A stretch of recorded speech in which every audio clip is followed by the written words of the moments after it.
Dia juga tidak sadar bahwa dirinya tuh diurus Allah setiap saat. Ini setiap saat diurus tuh. Diberi makan, diberi nafas, jantung didetakkan, sekujur tubuh. Karena kita tidak bisa mengurus tubuh ini. Bagaimana mengurus? Tahu juga tidak. Tidak ada yang lebih pahit dari berharapnya hati kepada kita. Allahumma ftah lana hikmataka ya Allah.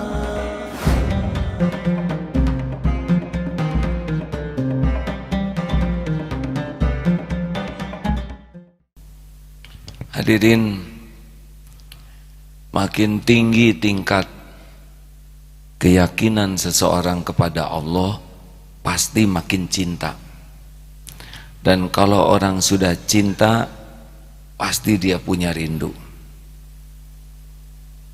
Seperti orang kalau makin kenal, makin tahu kebaikan orang tersebut ke kita, kalau kita sudah cinta, pasti ada rindu. Nah, sekarang ini tidak ada yang lebih baik dalam segala hal kepada kita kecuali pencipta kita. Dia yang menciptakan kita dari tiada menjadi ada. Satu tuh nikmat pertama adalah nikmat penciptaan. Yang kedua, diciptakan dari tiada menjadi ada, kita jadi ada, asalnya tidak ada. Dan yang kedua, nikmat pengurusan. Udah diciptakan, diadakan, diurus. Semua keperluan kita, yang terpikir, yang tidak terpikir, setiap saat dicukupi oleh Allah. Tidak semua orang memasuki keyakinan ini. Tidak semua orang menyadari dirinya ciptaan Allah. Tidak semua orang menyadari dirinya diurus oleh Allah setiap saat. Nah, kalau ini tidak masuk ke sini, dia tidak akan jatuh cinta kepada Allah. Makanya orang yang cinta kepada Allah harus sadar dulu dirinya ciptaan Allah, dirinya diurus Allah setiap saat. Puluhan tahun sampai saat ini. Benar? Kita tidak jalan begitu saja. Nikmat yang ketiga sesudah nikmat penciptaan, nikmat pengurusan, nikmat hidayah, diberi Islam. Tidak semua ciptaannya bernama manusia diberi hidayah Islam. Kita dapat ini nyata. Masya Allah. Sesudah dapat hidayah, nikmat lainnya adalah nikmat taufik Allah. Karena tidak semua umat Islam juga bisa dapat ilmu. Ada yang susah sekali. Mungkin saudara pernah lihat anak-anak di Arab itu, di Syria, ketika diperlihatkan ini tulisan apa, dia bingung. Alif, kata. Padahal itu lafaz Allah. Dia tidak bisa membacanya.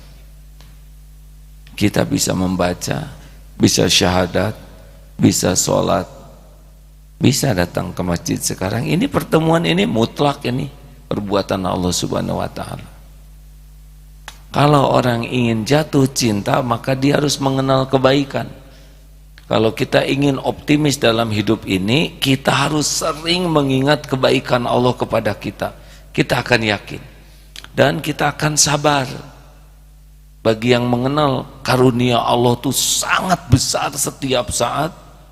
Jadi ketika diuji, kita tahu ini yang uji saya ini adalah Allah yang menciptakan saya, yang ngurus saya setiap saat, yang selama ini tidak pernah sekejap pun lalai dari berbuat baik kepada saya. Sekarang memberi ujian, ujian dari yang maha baik. Kira-kira sabar tidak? Jawab Pak Deden. Sabar. Mau diapain saja, ini selama ini aja baik. Nah, mengapa kita tidak sabar? Karena kita tidak mengenal diri kita tuh ciptaan Allah. Tidak, ada orang yang tidak pernah tahu dirinya ciptaan Allah. Dia juga tidak sadar bahwa dirinya tuh diurus Allah setiap saat. Ini setiap saat diurus tuh. Diberi makan, diberi nafas, jantung didetakkan, sekujur tubuh. Karena kita tidak bisa mengurus tubuh ini. Bagaimana mengurus? Tahu juga tidak. Dan ada orang yang tidak sadar bahwa kita jadi Islam tuh nikmat dari Allah. Ada juga yang tidak sadar berada di pesantren tuh nikmat besar. Sulit hadirin, dekat dengan masjid, lingkungannya ilmu terus menerus, ilmunya juga diantara ilmu tauhid, azan terdengar, tidak ke masjid ada yang nyuruh, malam dibangunkan tahajud, begitu melimpahnya karunia. Ngobrol saja diatur, dilarang duzol kakosi, dilarang dusta, zolim, kasar, kotor, sia-sia, terus diatur supaya baik. Ini nikmat. Tapi ya tidak semua orang menyadari ini. Kalau orang sudah menyadari limpahan karunia Allah yang tidak bertepi, jatuhnya bersyukur dan sabar. Kalau orang sudah syukur dan sabar, maka semua urusannya jadi kebaikan.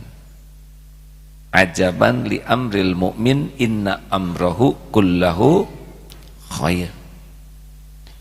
Wa laysa dzalik li ahadin illa lil mu'min. Sungguh menakjubkan urusan orang yang beriman, semua urusannya baik. Dan tidak ada yang demikian kecuali orang yang beriman. Inna asabatu sarra'u syakara fakana khairullah. Ketika dia diberikan karunia, dia bersyukur, maka itu baiknya. Wa idza asabat khadra'u sabar. Ketika diberikan kemudaratan, sabar, fakana khairullah, itu baik baginya. Jadi kita nggak ada ruginya, mau diapain saja oleh Allah. Nah itu kata kuncinya, yakin ke Allah. Nah orang kalau sudah kenal karunia Allah, maka di sininya jadi senang ke Allah tuh, mendengar nama Allah tuh senang, bersujud itu menyenangkan. Sholat itu menyenangkan hadirin, karena bisa sujud, bisa baca bacaan Quran. Zikir itu menyenangkan, dan sangat ingin, ada kerinduan, tuh saya ingin ketemu. Ini makom tertentu nih, yang belum sampai ke makom ini asal tahu saja, ada orang yang ingin cepat-cepat pulang kepada Allah tuh. Ya saudara yang nggak jatuh cinta, mau nggak pengen ketemu, ya kan, tidak jatuh cinta dengan seseorang tidak pengen ketemu, tapi kalau jatuh cinta dengan seseorang ingat terus kepada dia, pengen dekat dengan dia. Kalau di kelas diberikan itu nilai ulangan, pasti yang dilihat nama kita dan nama dia, ya kan? Kenapa tersenyum? Menjiwai ya, pasti ada yang nyeletuk. Kenapa ngomongnya gitu? Ya menjiwai juga, hadirin. Karena nama orang yang dicinta itu punya getaran-getaran sendiri. Maaf ya, kalau ada yang namanya Samsul gitu, dicintai, asal nanti saya nyusul gebeg gitu. Padahal nyusul itu apa bisu. Maaf Samsul ya, yang jatuh cinta ke Samsul, sul aja, gebeg gitu. Mau bisul, mau nyusul, mau kapsul. Astagfirullahaladzim. Iya kan? Seperti Teti misalkan, maaf yang namanya sama. Eta neng tet gebeg begitu. Sudah cukup. Lanjut.